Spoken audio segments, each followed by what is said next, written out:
अगला शरीर हमको कैसे प्राप्त होगा, कौन सा शरीर मिलेगा, इसका निर्णय कौन करेगा? आप तो कर नहीं सकते हैं, तो कौन करते हैं? प्रत्येक जीवात्मा के हृदय में परमात्मा के रूप में भगवान कृष्ण विराजमान हैं। कौन है? ईश्वरः सर्वभूतानाम। जो भगवान कृष्ण हैं वो परमात्मा के रूप में सबके हृदय में विराजमान हैं। और वे परमात्मा क्या करते हैं? जीवात्मा के कर्मों का लेखा जोखा करते हैं, देखते हैं जीवात्मा के कर्मों को और उसके अनुसार जो है उसका फल प्रदान करते हैं। तो आपके कर्मों के अनुसार ही जो है आपका अगला जीवन क्या है, निर्धारित है। पीछे बात मत कीजिए, इधर ध्यान दीजिए। हरे कृष्णा। बातें करना हो तो बाहर कीजिए। ये कोई धर्मशाला नहीं है, ये मंदिर है। यहाँ पर जो है या तो कथा सुनिए या बाहर बात कीजिए। तो क्या बतला रहा था मैं?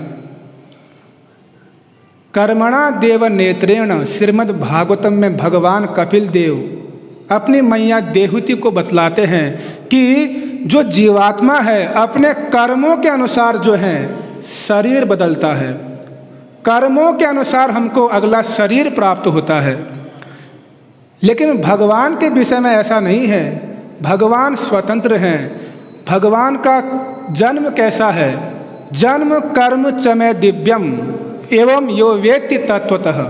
जब भगवान कृष्ण इस जगत में आते हैं तो स्वेच्छा से आते हैं। उनका जन्म और कर्म दिव्य है। और हम लोगों का जो जन्म और मरण है वो दिव्य नहीं है, वो दुखदायक है, वो कर्मों के अधीन है। जैसा जैसा आप कर्म करोगे वैसा वैसा आपको अगला शरीर प्राप्त होगा। यदि आपने पाप कर्म किए होंगे, निम्न कर्म किए होंगे, तो आपको निम्न योनियों में डाल दिया जाएगा। कुत्ते गधे की योनियों में, वृक्ष की योनियों में आपको डाला जाएगा। नरक में भी गिरना पड़ेगा। और यदि आपने पुण्य कर्म किए होंगे तो आपको देवता का शरीर प्राप्त होगा। आप स्वर्ग का भोग करोगे। देवता का शरीर आपको कब मिलेगा? जब आपने पुण्य कर्म किए होंगे। लेकिन एक ऐसा शरीर है जो दिव्य शरीर है, चिन्मय शरीर है, आनंदमय शरीर है, ज्ञानमय शरीर है। ऐसा शरीर जो कभी खत्म नहीं होता, जो कभी नहीं मरता है, कभी बूढ़ा नहीं होता, कभी बीमार नहीं पड़ता और कभी जन्म नहीं लेता। ऐसा शरीर भी हमको मिल सकता है। वह शरीर कहाँ मिलेगा? आप में से कितने लोग चाहते हैं कि हमको ऐसा शरीर प्राप्त हो जो कभी मरे नहीं, जो कभी बूढ़ा ना हो, जिस शरीर में कभी बीमारियां ना आए और जो शरीर कभी जन्मे नहीं? आप में से कितने लोग ऐसा शरीर प्राप्त करना चाहते हैं? हाथ खड़ा कीजिए। चाहते हैं? कुछ लोग सोच रहे हैं अभी भी कि चाहिए कि नहीं चाहिए।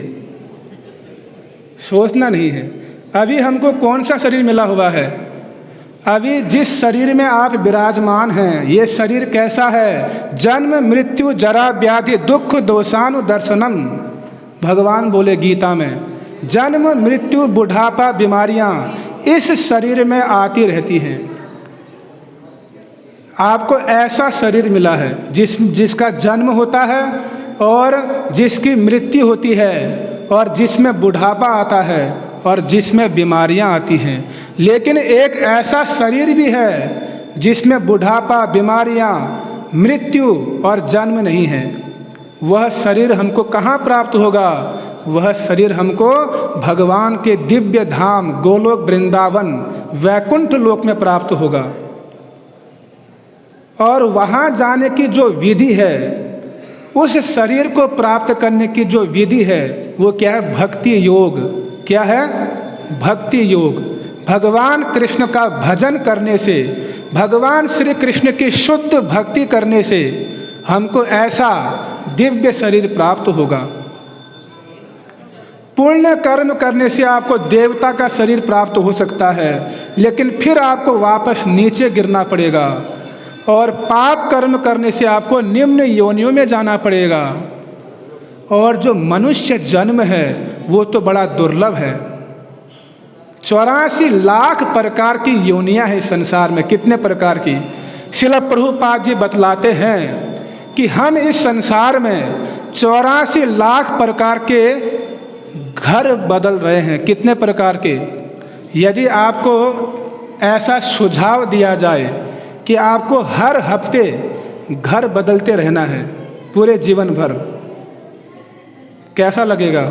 सारा सामान लोड किया आपने गाड़ी में और एक जगह पहुंच गए और सेटअप कर लिया सारा, फिर एक हफ्ते में क्या करना है आपको? वहाँ से दूसरी जगह शिफ्ट करना है, और ऐसा करते रहो पूरे जीवन भर, घरों को बदलते रहो हर हफ्ते में। कैसा लगेगा आपको? अच्छा नहीं लगेगा, बड़ा कष्ट होगा, बहुत असुविधाएं होंगी। तो इसी प्रकार हम इस संसार में 84 लाख प्रकार के घर बदल रहे हैं। आज मनुष्य के घर में है, कल कुत्ते के घर में, परसों गधे के घर में, नरसों वृक्ष के घर में। तो 84 लाख प्रकार के आप घर बदलते रहते हो। कोई 60 वर्ष में अपना घर बदल रहा है, कोई 100 वर्ष में, कोई 25 वर्ष में। घर तो बदलना ही पड़ेगा, और घर बदलने में बड़ी असुविधा है, बड़ा कष्ट है। तो श्रील प्रभुपाद जी यही बतलाते हैं, ये कितना बड़ा झंझट है बार बार घर को बदलना। तो प्रभुपाद जी कहते हैं कि उसी प्रकार 84 लाख प्रकार के शरीरों को बदलना एक प्रकार से झंझट है, बहुत बड़ा झंझट, बहुत कष्ट। लेकिन मनुष्य जीवन हमको क्यों मिला है? श्रील प्रभुपाद जी बताते हैं कि मनुष्य जीवन हमको इसीलिए मिला है कि हम 84 लाख प्रकार के शरीरों को ना बदलें, यानी जन्म मृत्यु बुढ़ापा बीमारियों को हमेशा के लिए इन समस्याओं का हल करें कि जन्म मृत्यु बुढ़ापा बीमारियां आ क्यों रही है। इन सब समस्याओं को जानने के लिए मनुष्य देह आपको प्राप्त हुआ है, और ये मनुष्य देह बड़ा दुर्लभ है। एक प्रकार से इसको हम दूसरे उदाहरण से समझ सकते हैं कि ये जो शरीर है यह एक प्रकार से कपड़ा है। क्या है? कपड़ा। जैसे आप वस्त्र को बदलते हो, वैसे हम शरीर रूपी कपड़े को बदल रहे हैं। और इस संसार में 84 लाख प्रकार के वस्त्र हैं। कितने प्रकार के? 84 लाख प्रकार के कपड़े आप बदलते हो। और मनुष्य शरीर रूपी जो कपड़ा है ये सबसे अच्छा है।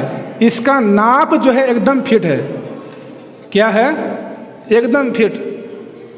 मनुष्य शरीर रूपी जो कपड़ा है इसमें हाथ पांव और हमारे मस्तिष्क का जो नाप है वो एकदम फिट है।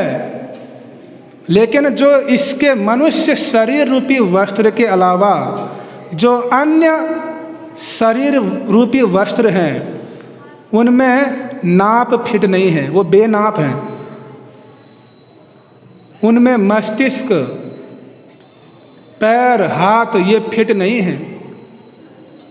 तो एक तरह से उनको हम कह सकते हैं बंधन। वो बंधन है। यदि आपको बेनाप कुर्ता पहना दिया जाए, आपको बेनाप जो है अगर पैंट पहना दिया जाए तो कैसा लगेगा? बताइए। यदि आपको ये जैकेट फिट नहीं आ रही है कैसा लगेगा आपको? बिल्कुल टाइट कस के बांध दिया जाए, बड़ी असुविधा होगी, पहनने में असुविधा होगी, बड़ा कष्ट होगा, दिखने में अच्छा भी नहीं लगेगा। तो ऐसे क्या है, पशु, जानवर, वृक्ष, जितने प्रकार के ये योनियां हैं, शरीर हैं, ये वस्त्र हैं, ये सब बेनाप वस्त्र हैं, इनका कोई महत्व नहीं। जैसे नापहीन कपड़े का कोई महत्व नहीं है, वो ग्रहण करने योग्य नहीं है। उसी प्रकार ये अन्य जितने योनियां हैं, जितने शरीर हैं, वो किसी काम के नहीं हैं। मनुष्य शरीर एकमात्र काम का है। इस शरीर में क्या है? बुद्धि का विकास है। मनुष्य शरीर में ही हम जान सकते हैं कि हम इस संसार में क्यों कष्ट पा रहे हैं, हम इस संसार में क्यों फंसे हैं, हमारे जीवन का उद्देश्य क्या है। इन सब विषयों को हम समझ सकते हैं। हमारे पास बुद्धि का विकास है। लेकिन अन्य शरीरों में ऐसा नहीं है। एक कुत्ता जो है जिज्ञासा नहीं कर सकता है कि मुझे क्यों कष्ट मिल रहा है। आप कुत्ते को जाके बोलो माला पकड़ो, उसका नाप ही ठीक नहीं है, हाथ ही वो नहीं है, वो क्या माला करेगा। लेकिन आपका हाथ बिल्कुल ठीक है, सटीक नाप है एकदम, आप माला कर सकते हो आसानी से भगवान का। कुत्ते को बोलो हरे कृष्ण बोलो, भौंकेगा आपको, हरे कृष्ण नहीं बोलेगा। तो मनुष्य जीवन में मनुष्य रूपी जो वस्त्र है, इसमें आपको सुविधा है भगवान का नाम लेने का, अपनी उन्नति करने का।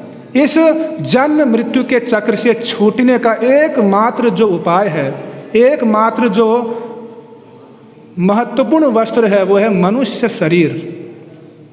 तो जब तक मनुष्य शरीर में हैं तब तक हम अपने उन्नति के विषय में सोच सकते हैं। लेकिन जो अज्ञानी व्यक्ति हैं, उनके पास यह चुनाव नहीं होता है कि हमारा अगला जीवन कैसा होगा, हमारा अगला शरीर कैसा होगा। अज्ञानी, नास्तिक, आसुरी स्वभाव वाले व्यक्तियों के लिए ये सब रहस्य बना रहता है। लेकिन कुछ ऐसे योगी भी होते हैं जो अपनी इच्छा से जो है अगला शरीर निर्धारित कर सकते हैं कि हमको कौन सा शरीर चाहिए। कुछ ऐसे योगी भी हैं जो किसी भी लोक में जा सकते हैं, वहाँ जाकर अपने इच्छा के अनुसार उस लोक में विशेष शरीर को प्राप्त कर सकते हैं। उनके पास ये स्वतंत्रता है। अज्ञानी व्यक्तियों के पास ये स्वतंत्रता नहीं है।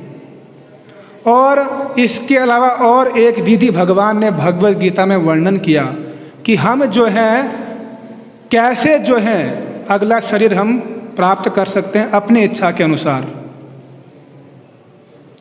भगवान ने गीता में एक वचन कहा, यान्ति देवव्रता देवानि प्रत्यांति पितृव्रताः भूतानि यान्ति भूतेज्या यान्ति मध्याजी जनो अपि माम। कि जो देवताओं की पूजा करेगा उसको देवलोक में देवता का शरीर प्राप्त होगा।